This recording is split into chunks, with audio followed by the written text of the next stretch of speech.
அன்பர்களே, திருநெல்வேலி ஜோதிடர் சொக்கலிங்கம் என்ற நம்ம யூடியூப் சேனலில் வரைக்கும் 1000க்கும் மேற்பட்ட பெயர்களுக்குண்டான பலன்கள் பதிஞ்சிருக்கிறேன்.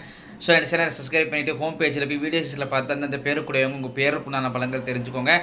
குறிப்பாக அந்த இசான் அப்படிங்கிற பேருடையவங்க உங்கள் குடும்பத்திலே சொந்தக்காரங்களே நட்பற்றத்தில் இருந்தாங்கன்னா அவங்களுக்கு நம்ம வீடியோ லிங்கை தயவு செஞ்சு ஷேர் பண்ணுங்கள்.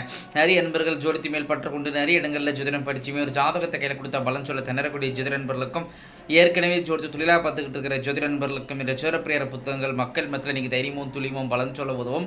என்னோடய ஜோதிடப்பிரியர புத்தகங்கள் லிஸ்ட்டு பிறப்புறவங்க ஸ்க்ரீனை ஸ்க்ரோல் ஆகக்கூடிய டெலிகிராம் நம்பருக்கு மெசேஜ் பண்ணிங்க அப்படின்னா என்னுடைய புத்தகங்களுடைய லிஸ்ட்டு விளக்கங்களை தரேன். பார்த்து தேவையான புத்தகங்கள் வாங்கிடலாம். அஸ்ட்ராலஜிக்கல் கன்சல்டேஷனை ஜாதகம் பார்க்க, ஜாதகம் எழுத, பிறந்த குழந்தைகளுக்கு அரிசி பேர் சுட்ட, திருமண பொருத்தம் துல்லியமாக பார்க்க, குலதெய்வமரியாதை, அஸ்ட்ரோ நியூமராலஜி, அஸ்ட்ரோ நியமாலஜி, ஜாதகமே இல்லாதவங்களுக்கு பலன் சொல்ல போன்ற அஸ்ட்ராலஜிக்கல் கன்சல்டேஷனுக்கு தாராளமாக நீங்கள் அணுகலாம். குறைந்த ஒரு தட்சணையில் தரமான ஆலோசனை வழங்கப்படும். நேரில் வரணுங்கிற அவசியம் கிடையாதுங்க, ஃபோன்லேயே பலன் சொல்லிடுவேன். சரிங்க, இன்றைக்கி பதிவுக்குள்ளே போவோம். இசான் அப்படிங்கிற பேருக்கான 25 வகையான நியமாலஜி பலன்களை பார்ப்போம்.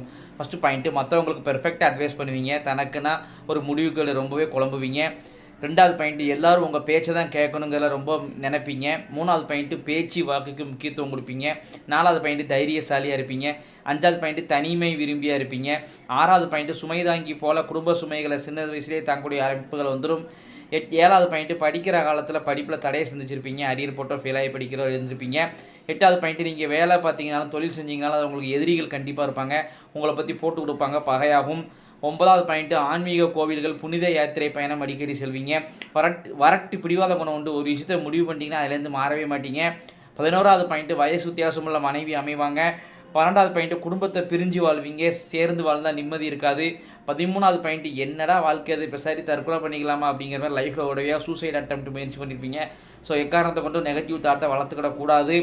14வது பாயிண்ட்டு, ஸ்கின் அலர்ஜி பிரச்சனை உண்டு. 15வது பாயிண்ட்டு, யார்ட்டே பணம் கொடுத்து ஏமாந்துருப்பீங்க.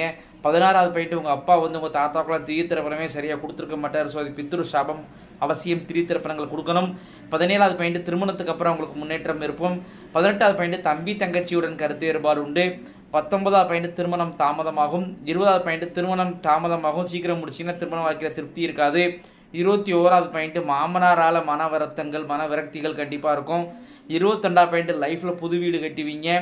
23வது பாயிண்ட்டு, உங்கள் குடும்பத்தில் ஒரு கன்னி பெண் மூச்சு திணறி இறந்துருக்குறாங்க. 24வது பாயிண்ட்டு, கன்னி குடும்பத்தில் உண்டுங்க, அது அவசியம் வழிபடணும். கன்னி தெய்வதை முறைப்படி வழிபாடு செய்வது எப்படி, கன்னி தெய்வ வழிபாட்டு முறைகள் A to Z அப்படிங்கிற புத்தகமே போட்டிருக்கிறேன். ஸோ என்னுடைய சேனலை டெலிகிராம் நம்பருக்கு தொடர்பு பண்ணிங்கன்னா அதோடைய புத்தகத்தை அனுப்பிச்சிக்கிறேன். அதன்படி கன்னிதெய்வ வழிபாடு அவசியம் செஞ்சுக்கோங்க. 25வது பாயிண்ட்டு, உங்களுடைய ஆத்மார்த்தமான தெய்வம், முன் ஜென்மத்தில் நீங்கள் வேண்டி விரும்பி வழிபட்ட தெய்வம் இந்த ஜென்மத்தை அர்பாலிக்கு நிற்கிது யார் அப்படின்னு கேட்டிங்கன்னா சிவபெருமான் தாங்க.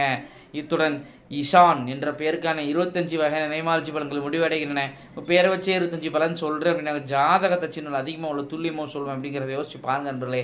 ஸோ ஒரு முறை அஸ்ட்ராலஜிக்கல் கன்சல்டேஷனுக்கு வாங்க. நன்றி நேயர்களே, நன்றி, வணக்கம்.